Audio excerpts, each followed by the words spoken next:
The Los Angeles Lakers have always been about winning. From the great Jerry West, Wilt Chamberlain, Magic Johnson and the Showtime Lakers, to Kobe and Shaq, to Kobe and Gasol. But not only did they win games and dominate, they did it with style. It's one thing to win, but to also do it with being one of the most exciting teams in the league, it's like adding icing on the cake. For the past 6 years, the Lakers have missed the playoffs, and they haven't won a championship since 2010. For most franchises, that's acceptable, but not for the Lakers. They have set a standard that only the Boston Celtics can understand. LeBron James signed with the Lakers 2 summers ago and was supposed to end the streak of the Lakers missing the playoffs. But injuries to him and other key players was just too much to overcome. LeBron's leadership was questioned for the first time in his career, even though he had been a good leader and teammate for the majority of his career. The naysayers were itching to bring the king down and create false narratives like him not being a good leader, not making his teammates better, and turning certain players into jump shooters. This is obviously not the case.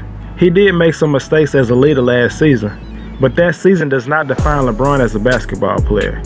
Hearing all that negativity and having so many months off because of missing the playoffs, it was enough motivation for a great player like LeBron to come out with a vengeance this season. The much maligned Rob Pelinka had his name ran through the mud throughout the offseason, and everyone seemed to put the blame on him for some of the Lakers' misfortune. Knowing what we know now, it'll be hard to find any other general manager who has done a better job in building a roster that has a chance to win the ultimate prize. Everything seemed to turn around for the Lakers when they landed the number 4 pick, which helped them land one of the best players in the league when healthy, Anthony Davis. No prize is too big when you're trying to acquire a superstar, especially when you already have another superstar on the team who is one of the most unselfish superstars in NBA history. Some fans believe they gave up too much for AD. The Lakers have always been a franchise to take risks and have made the necessary moves to put themselves in position to win championships. A lot of other teams play it safe and are scared to make the hard decisions to improve the team. They always say, you gotta spend money to make money. In order to win in this league, sometimes you have to sacrifice players to win the NBA championship. So after the trade, the Lakers had LeBron, AD, and Kuzma on the roster. Rob Pelinka getting the trade done for AD was easy compared to how he was going to fill out the roster in free agency. Waiting for Kawhi Leonard's decision took a lot of potential free agent targets off the board. That only magnifies how good of a job Pelinka did despite that. A lot of people thought this team didn't have enough depth to possibly achieve the ultimate goal. But when you have great leaders and great coaching, the possibilities are endless. Frank Vogel wasn't the Lakers' first choice, and that was the best thing that could have happened to this team. Vogel didn't have the roster necessary to win big in Orlando, but many remember what he did for the Indiana Pacers when he helped lead that team to back-to-back Eastern Conference Finals appearances. Vogel is known as a defensive coach, and focusing on defense has long been the cheapest way to build an NBA team. With Anthony Davis being the player he is and also being a top-flight defender, to go along with LeBron's new commitment on defense, it's easy for the rest of the team to buy in and help build a good defensive team. Luckily, when you add players like Bradley, Green, and Dwight Howard, who are known for their defense, you really don't need to preach defense to those guys. It's in their DNA. Avery Bradley brought that defensive tenacity early in training camp. The talk of training camp wasn't AD, LeBron, or Kuzma. It was Bradley. His teammates and coaches raved about his effort level, and his defense helped set the tone, and the rest of the team followed that. Their defense has helped the Lakers get off to a 22-3 start. Their best start since the Showtime Lakers in 1985-86. Even though their defense has tailed off a little bit, they're still a top 10 defense. But their offense has picked up since the start of the season. LeBron and Rajon Rondo are still two of the best passers in the league. Their unselfishness and willingness to make the extra pass has resonated throughout the whole team. There's no doubt that the Lakers have one of the most exciting teams in the league right now. Love them or hate them, if you love the game of basketball, the Lakers are one of the teams you should want to watch every night. Unlike last year, this team just seemed to love to play together and seem genuinely happy for their teammates when they make a great play. That's a refreshing thing to see as a basketball fan. Very few people thought the addition of Dwight Howard was a good idea. Nobody knew if he was going to accept his role. He has exceeded a lot of fans' expectations. You can tell he just wants to win, It seemed that nobody wanted him to be a part of the locker room for very long in the last couple of years. Dwight had to realize that this opportunity could be his last one, so it was crucial for him to accept any role they wanted him to play. Whether he is playing 10 minutes or 30 minutes, he goes hard every second and provides tough defense and elite rebounding. Having big men like Dwight and JaVale McGee on the roster allows Anthony Davis to take less banging in the post by bigger players on a night-to-night basis. Sure, AD will play the 5 at certain points, but it helps for his long-term health to allow Dwight or JaVale to guard the opposing center.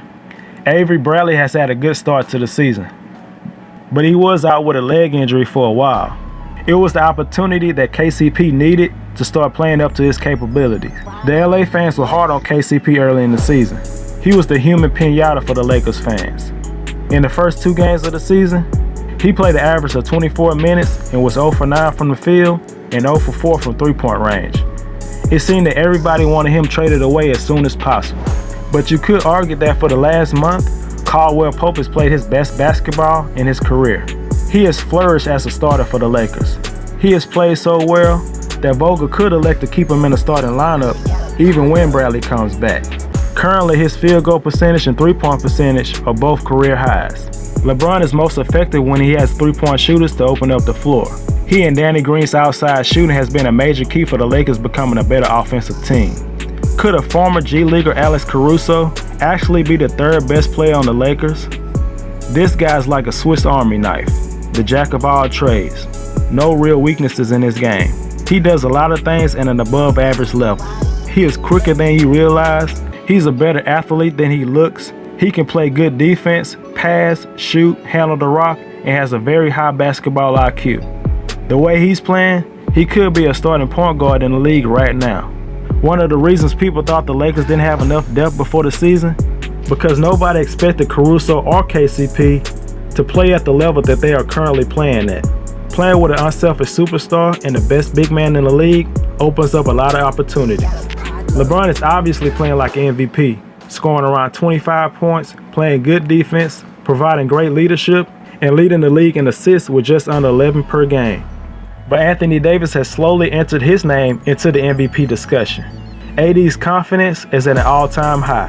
He has been exceptional in the pick and roll, the mid-post area, and the low post. He has a wide array of moves in the post and also has the handle to create space off the dribble. Frank Vogel wanted AD to shoot more threes to become even more dangerous, and that's just what he has done. His play over the last 10 games or so has really opened up people's eyes that he could be the MVP. And an unselfish player like LeBron has no problem with AD getting that kind of recognition. LeBron wants AD to be the primary focal point of the offense. It's easy to say it before the season starts. It's another to actually prove it during the regular season. In 2001, the Philadelphia 76ers had 4 players win major awards. Dikembe Mutombo won Defensive Player of the Year, Aaron McKie won Sixth Man of the Year, Larry Brown won Coach of the Year, and Allen Iverson won League MVP. I'm not saying that this Lakers team has a great chance to accomplish that, but this is one of the teams that could match that 76ers team in award winners. AD or LeBron could be League MVP. AD is probably the front runner for Defensive Player of the Year. Frank Vogel could win Coach of the Year, and it's still a possibility that Dwight Howard could win Sixth Man of the Year. And who knows, maybe even Alex Caruso could be in the running for Most Improved Player. There's no doubt that this team is special, and they have gotten off to a blazing start. But we got a long way to go until an NBA champion is crowned in June. In his second season with the Miami Heat, LeBron won his first NBA championship. In his second year with the Cavaliers after he came back, he won another championship. This is his second year with the Los Angeles Lakers. Could this be a sign of things to come?